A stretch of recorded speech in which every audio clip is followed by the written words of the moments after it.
네, 오늘의 주제는 코로나19. 닷새째 지금 확진자가 300명대인데 이에 따라서 관련주들이 다시금 또 오름세를 나타낼 수 있을까에 대한 이야기를 좀 나눠볼까 합니다. 일단 확진자가 계속해서 현재는 급증하는 분위기가 나타나는데 방금 또 기사에 나온 자료에 따르면 삼성증권 직원이요. 코로나 확진이 되면서 서초 사옥 일부가 좀 폐쇄가 됐다라는 기사도 나왔습니다. 국내외로 좀 시장 분위기가 어떤지 일단은 흐름을 살펴보는 게 중요할 것 같은데요. 어떻게 되나요? 지금 코로나가 확진자가 늘고 있는 게 맞나요? 시장 자체를 보시면 네. 이날 코스피는 지금 무려 1.8% 이상 상승을 하고 있고요. 그다음에 이제 코스닥은 또 좀 약하긴 하지만 코스피가 이제 거의 신고가를 달성을 하려고 합니다. 시장은 그러니까 제가 말씀드리고 싶은 부분은 전혀 지금 코로나19를 반영하지 않고 있다라는 겁니다. 그런 부분과 더불어서 이제 시장은 코로나보다는 백신에 좀 더 집중을 하는 모습이다라고 좀 보여지죠.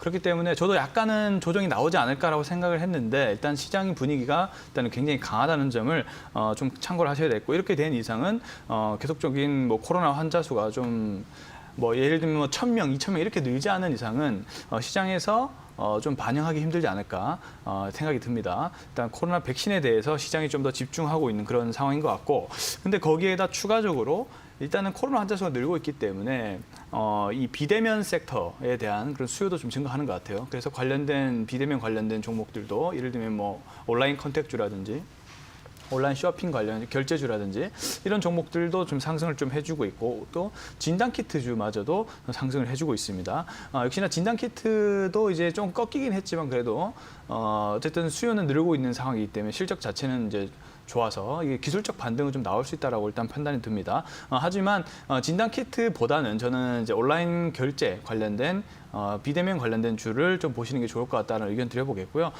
오히려 지금 시장 분위기를 봐서는 경기 민감주 그리고 바이오 종목에 좀 초점을 맞추고 좀 대응을 해봐야 되는 것이 아닌가라는 좀 생각이 듭니다. 네, 알겠습니다. 일단은 코로나 확진에 대한 이야기가 나오고 있지만 시장에서는 그에 반응하기보다는 백신에 대한 이미지, 거기에 대한 기대감에 조금 더 포커스를 맞추는 느낌이다라고 이야기를 해주셨습니다.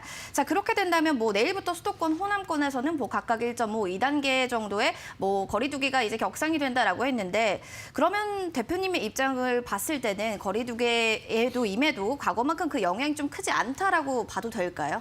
지금 이제 시장만 봤을 때는 이제 그런 분위기가 나오고 있죠. 일단은 이제 2단계로 이제 격상이 될 거라는 사실은 어느 정도 좀 예상이 됐던 것 같아요. 왜냐하면 이제 계속 코로나 확진자 수가 이제 300명 정도 나올 것이었기 때문에 좀 예상이 된 부분이 있고 시장에서 그 충격이라고 표현해야 될지 충격을 거의 안 받는 것 같다라고 말씀드리는 게 좀 더 정확한 것 같습니다. 일단 사회적 거리두기의 영향도 이제는 좀 받지 않는 것 같고 이제 한마디로 이제 백신과 코로나 치료제 관련된 그런 어떤 모멘텀들이 계속 나와주고 있기 때문에 오히려 시장은 그쪽에 집중을 하고 있다라는 거 보시는 게 맞을 것 같다라고 일단 보여집니다. 거기에도 이제 그 실적이 좀 좋아질 수 있는 그런 종목들, 업종들 중심으로 좀 상승을 해주는 것도 눈에 띈다라고 일단 볼 수가 있겠는데 대표적으로 반도체 관련된 종목들도 현재 흐름들이 굉장히 좋고요. 거기에다가 이제 화학 관련된 업종도 지금 굉장히 잘 나가고 있습니다.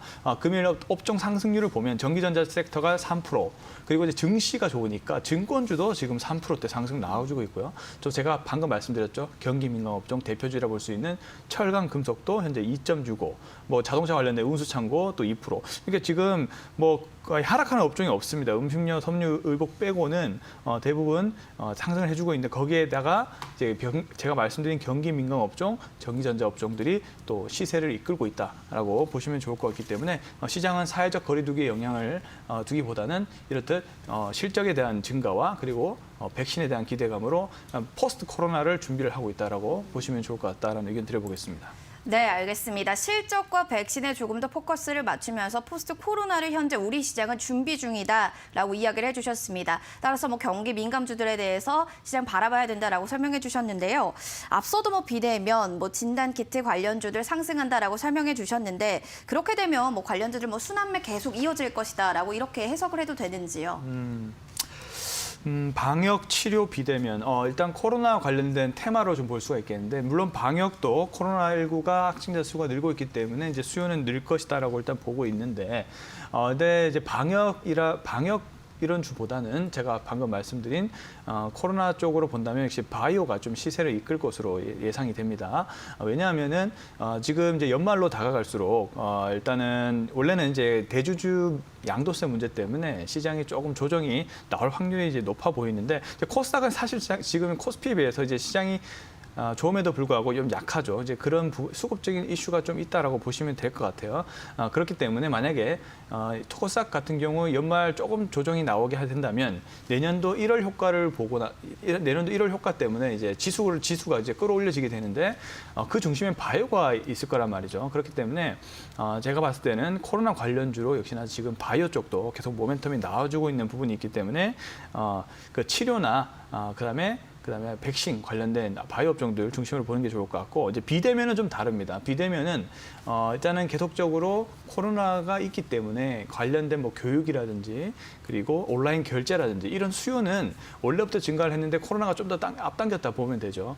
그래서 이러한 분위기는 잘 변하지 않을 것이기 때문에 오히려 실적 관련된 종목들은 실적 관련된 부분들은 좀 그 상승할 확률이 높다라고 볼 수가 있겠고 거기에다가 이제 뭐 그 반도체 업종들도 지금 굉장히 실적이 좋게 나오고 있기 때문에 이 부분도 사실 뭐 비대면과 연관될 수 있죠. 왜냐하면 그런 시스템을 활용하기 위해서는 반도체를 전부 다 사용을 해야 되기 때문에 이런 부분까지 연결이 된다 볼 수가 있겠습니다. 그래서 이제 방역 뭐 이쪽보다는 치료제, 비대면 그리고 경기 민감 업종 이렇게 순환매가 좀 나올 것이다라고 예상을 하고 있는 상황입니다. 네, 알겠습니다. 방역 쪽보다는 오히려 이 치료와 백신 쪽으로 무게감을 두면서 긍정적으로 보셨고요. 비대면 쪽으로는 크게 세 가지입니다. 뭐 결제, 여기에 더불어서 반도체, 교육 쪽의 시세 상승은 이어질 것이다라고 설명해 주셨습니다. 섹터를 또 이렇게 5가지로 좀 나눠서 살펴봤는데 그렇다면 코로나19 반사익 섹터 중에 최선호 섹터 어떤 종목 보세요? 종목을 말씀을 드리는 거죠? 일단 업종 섹터를 먼저 말씀해 주시면 되겠습니다. 네, 업종은 제가 계속 강조드린 바이오 업종 좀 보면 좋을 것 같다라는 의견 드려보겠습니다. 바이오 계속 말씀드리지만 코로나19 치료제가 계속 나와주고 있고 그다음에 백신 관련된 종목들도 계속 나와주고 있습니다. 거기에서 이제 관련된 여러 가지 종목들이 많은데 직접적으로 수혜를 받을 수 있는 그런 종목 한 종목 좀 볼 필요가 있다라고 얘기를 좀 드려보고 싶고요. 이따가 또 종목은 말씀을 좀 드려보도록 하겠습니다. 네. 바로 이어서 그럼 뭐 이야기 들어보죠. 바이오 네. 섹터 지금 보신다고 하는데 그 안에서 어떤 종목 볼까요? 네, 계속 제가 좀 강조를 드리고 있는 종목이 있습니다. 일단은 ST팜이라는 종목이죠. ST팜 또 지금 보도록 하겠습니다. 현재 77,700원 가격을 형성을 해주고 있는 상황이죠. ST팜은 제가 지난주에도 한번 좀 언급을 드렸던 것 같은데 다시 한번 좀 더 모멘텀을 설명을 해보도록 하겠습니다. 지금 이제 화이자 백신이 이제 미국 FDA에서 이제 연내 승인이 될 것이다라고 기사가 나왔죠. 거기에도 이제 모더나까지도 같이 승인될 확률이 높은데, 근데 이 두 백신이 어떠한 것을 활용하느냐 이게 중요한데 바로 메신저 RNA라는 원료를 사용합니다. 백신 치료제를 사용하는데 이 RNA의 원료가 바로 이제 올리고핵산이라는 원료를 쓰게 됩니다. 근데 이제 올리고핵산은 바로 ST팜이 현재 원래는 세계 캐파 3등이었는데 계속적으로 RNA 치료제 시장 역시도 수요가 계속 커지면서 그에 따른 캐파가 계속 커지고 있었는데 그에 따라서 ST팜이 계속 증설을 해왔어요. 그래서 2차 증설까지 완료됐고 그에 따라서 지금 세계 캐파 1등에 올라 있는 상황입니다. 거기에 또 모자라서 추가적인 3차 증설에 대한 논의가 계속 나와주고 있는 부분이고요. 기업에 대한 IR을 뭐 최근에 5번 이상 했을 정도로 그만큼 기관 투자자들의 관심이 계속 높아지고 있는 종목이다라고 좀 볼 수가 있겠습니다. 지금 지금 이틀 전에 8만 원을 달성한 이후로 이틀 동안 조정이 나왔는데 다시 한번 강하게 지지 구간에서 상승 흐름들이 나와주면서 다시 정고점을 향해서 나아가고 있는 흐름인데요. 마치 이 흐름은 다시 한번 신고점을 갱신하려고 하는 그런 흐름으로 분명히 보여진다라고 보여집니다. 그래서 지금 구간에서도 좀 매수를 해줄 필요가 있다라고 좀 말씀을 좀 드리고 싶고요. 그래서 메신저 RNA를 위탁 생산을 해야 되는데 그에 관련된 RNA의 역사가 깊고 치료제 수요가 깊은 이 ST팜이 될 확률이 굉장히 높다라는 것이죠. 거기에서 이제 화이자냐 모더냐냐를 오히려 ST팜이 좀 어떻게 좀 선택을 할 수 있는 그런 정도로 지금 이제 제 생각에는 수요가 크다라고 좀 볼 수가 있겠고요. 메신저 RNA의 백신에 대한 생산 기대감이 현재 ST팜에 있다라고 좀 보시면 좋을 것 같습니다. 그리고 기타 백신도 다른 백신들도 많이 개발이 되고 있는데 사실 백신과 이 면역 보강제가 같이 쓰이게 되거든요. 근데 그 원료도 CpG라는 것을 아주반트를 쓰는데 이 원료 역시 올리고핵산을 이용합니다. 그에 따라서 올리고핵산에 대한 수요가 아주 가파르게 상승하고 있다는 점이 가장 큰 모멘텀이다라고 볼 수가 있겠습니다. 그래서 이 점을 좀 강조를 드리고 싶고요.